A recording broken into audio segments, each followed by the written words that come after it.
Hello everyone. So let's continue the next topic, that is distribution of minerals. Minerals occur in different types of rocks. Minerals कहाँ पाए जाते हैं? Different types की जो rocks हैं वहाँ पाए जाते हैं.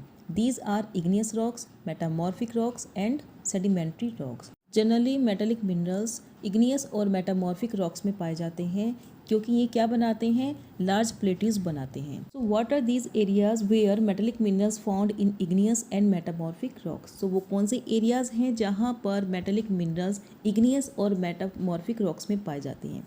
These are iron ore in North Sweden, copper and nickel deposit in Ontario and Canada, iron निकल chromite and platinum in south Africa. तो ये कुछ एग्जांपल्स हैं, ये कुछ ऐसे रीजन्स हैं जहाँ पर इग्नियस एंड मेटामॉर्फिक रॉक्स में मेटेलिक मिनरल्स पाए जाते हैं.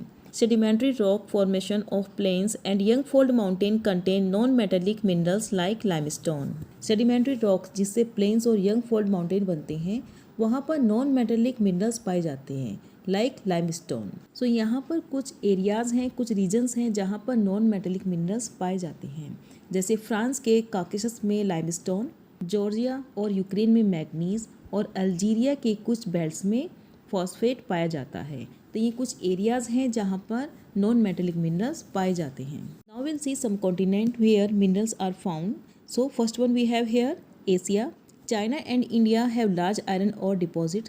चाइना और इंडिया में सबसे ज़्यादा आयरन और पाई जाती हैं और इस कॉन्टिनेंट में वर्ल्ड का हाफ टिन प्रोड्यूस होता है. और जो टिन को सबसे ज़्यादा प्रोड्यूस करता है एशिया की वो कौन सी कंट्रीज़ हैं? वो है चाइना, मलेशिया और Indonesia. Now will C Europe continent. Europe is the leading producer of iron ore in the world. World में सबसे ज़्यादा आयरन और कहाँ प्रोड्यूस किया जाता है? यूरोप में प्रोड्यूस किया जाता है. इस कॉन्टिनेंट की जो मेजर कंट्रीज़ हैं जहाँ पर आयरन और पाया जाता है वह कौन सी हैं? These are Russia, Ukraine, Sweden and France. See next continent, North America. The mineral deposit in North America are located in the three zones: the Canadian region north of the Great Lake, the Appalachian region and the mountain region of the West. इस continent में mineral deposit को 3 zone में divide किया गया है, means 3 areas में minerals पाए जाते हैं. दीज आर कनेडियन रीजन्स जो कहाँ पर है? ग्रेट लेक के नॉर्थ में, and then Appalachian region and last mountain range of the west. जो वेस्ट में माउंटेन रेंजेस हैं वहाँ पर मिनरल्स पाए जाते हैं. आयरन और nickel, gold, uranium and copper are mined in the Canadian shield region. यहाँ पर कनेडियन शील्ड रीजन्स में आयरन और nickel, gold, uranium and copper mines पाई जाती हैं. Coal in the Appalachian region और कोल अपलेशियन रीजन्स में पाया जाता है. Western cordilleras have vast deposit of copper, lead, zinc, gold and silver. जो वेस्टर्न कॉर्डिलर्स हैं, वेस्टर्न एरियाज़ में जो भी रीजन्स पाए जाते हैं वहाँ पर कॉपर, लेड, जिंक, गोल्ड और सिल्वर के डिपॉजिट्स पाए जाते हैं. Next continent we have here South America. Brazil is the largest producer of high grade iron ore in the world. Brazil सबसे बड़ा प्रोड्यूसर है किसका? आयरन और का वर्ल्ड में. चिली एंड पेरू में कॉपर सबसे ज़्यादा प्रोड्यूस किया जाता है. ब्राज़ील और बोलिविया में टिन को सबसे ज़्यादा प्रोड्यूस किया जाता है. और mineral oil Venezuela, Argentina, Chile, Peru और कोलंबिया में पाया जाता है. Now we have next continent Africa. Africa is rich in mineral resources.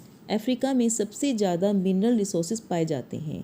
It is the world largest producer of diamond, gold and platinum. इस कॉन्टिनेंट में gold, diamond और platinum को सबसे ज़्यादा प्रोड्यूस किया जाता है. तो यहाँ पर कुछ कंट्री हैं जहाँ पर गोल्ड का मैक्सिमम पोर्शन को प्रोड्यूस किया जाता है, वह कौन सी है? अफ्रीका, जिम्बाब्वे एंड जेरे. Now the next continent Australia. Australia is the largest producer of bauxite in the world. World का सबसे ज़्यादा बॉक्साइट कहाँ प्रोड्यूस किया जाता है?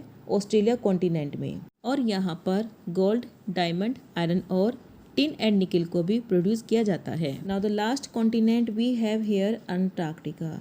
तो यहाँ पर भी कुछ एरिया में मिनरल्स पाए जाते हैं, जैसे coal in the trans Antarctic mountain. Coal कहाँ पाया जाता है? ट्रांस अंटार्कटिक माउंटेन में. और आयरन प्रिंस चार्ल्स माउंटेन्स में पाया जाता है. Students, now will discuss the next topic, uses of minerals. Minerals का यूज़ बहुत सारी इंडस्ट्रीज़ में किया जाता है. जो ज्वेलरीज बनाई जाती हैं यूजुअली उनमें हार्ड मिनरल्स का यूज़ किया जाता है. कॉपर का यूज़ कॉइन और पाइप बनाने के लिए किया जाता है. सिलिकॉन को कंप्यूटर इंडस्ट्री में यूज़ किया जाता है. और एल्यूमिनियम का यूज़ किचन कुकवेयर में, बॉटलिंग इंडस्ट्रीज़ में, एरोप्लेन और ऑटोमोबाइल में किया जाता है. Now conservation of minerals. Minerals को कैसे कंजर्व करना है। मिनरल्स क्या है, नॉन रेन्यूएबल रिसोर्सेज हैं। ये बहुत ज़्यादा टाइम लेते हैं फॉर्मेशन में, दोबारा बनने में। सो हमें क्या करना है, मिनरल्स को कंजर्व करना है, उन्हें बचाना है। तो इसके लिए हमें क्या करना होगा, हमें मिनरल्स को रीयूज़ करना होगा, रिड्यूस करना होगा और रिसाइकिल करना होगा। Now will see power resources. So what is power resources. Power और energy plays a vital role in our lives. Power हमारी लाइफ में एक बहुत बड़ा रोल प्ले करता है। हमारे मैक्सिमम वर्क पावर पे डिपेंड करते हैं, जो भी हम डेली लाइफ में करते हैं, लाइक लैपटॉप को चार्ज करना, मोबाइल को चार्ज करना, इवन टीवी देखना। तो जितना भी वर्क होता है हमारा ऑलमोस्ट वो पावर पे डिपेंड करता है। इवन जो इंडस्ट्रीज़ हैं, एग्रीकल्चर, ट्रांसपोर्ट, कम्युनिकेशन, डिफेंस, इन सबको भी नीड है किसकी, पावर की। सो पावर हम लोगों की एक बेसिक नीड बन चुका है। पावर रिसोर्सेज में be broadly categorise as conventional and non conventional resources. Power resources को दो कैटेगरी में डिवाइड किया गया है। First one conventional and second is non conventional resources. So will understand here one by one. So the first one we have conventional sources. Conventional sources of energy are those which have been in common use for a long time. ऐसे resources जो long time से use किए जा रहे हैं, ठीक है, उन्हें क्या बोलेंगे, conventional resources. Firewood and fossil fuels are the two main conventional energy sources. Firewood और फॉसिल फ्यूल्स ये दो कन्वेंशनल एनर्जी सोर्सेज हैं। Now what is firewood. It is widely use for cooking and heating. इसको maximum किस में use किया जाता है, कुकिंग और हीटिंग में यूज़ किया जाता है।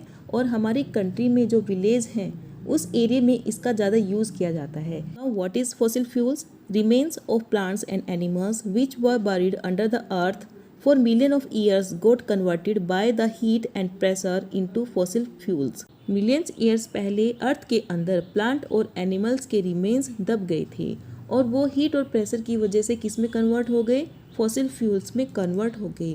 वो फॉसिल फ्यूल्स कौन कौन से हैं, कोल, पेट्रोलियम और नेचुरल गैस। और ये फॉसिल फ्यूल्स कन्वेंशनल एनर्जी की सोर्सेज हैं। Now we'll see non-conventional sources of energy. The increasing use of fossil fuels is leading to its shortage. Fossil fuels का जो यूज़ है वो बढ़ रहा है, तो इस वजह से इनमें शॉर्टेज आ रही है। और ये माना जा रहा है जो प्रेजेंट टाइम है उसमें जो कंजप्शन अगर हमने कंटिन्यू किया तो फ्यूचर में ये धीरे धीरे ख़त्म हो जाएगा।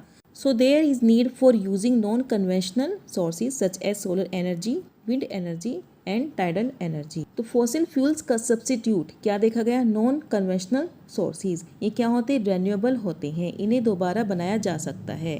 जैसे आपका सोलर एनर्जी के हम दोबारा बना सकते हैं, विंड एनर्जी भी हमारा कंटिन्यू बनता रहता है, देन टाइडल एनर्जी भी हमारा जनरेट होता रहता है। तो इनको हम बनाते रहते हैं और यूज़ करते रहते हैं। तो ऐसा करने से क्या होगा, हमारे जो फॉसिल फ्यूल्स हैं, कोल, पेट्रोलियम, नेचुरल गैस, उनकी शॉर्टेज नहीं होगी। So students, this chapter is complete here. Thank you very much. Goodbye and take care.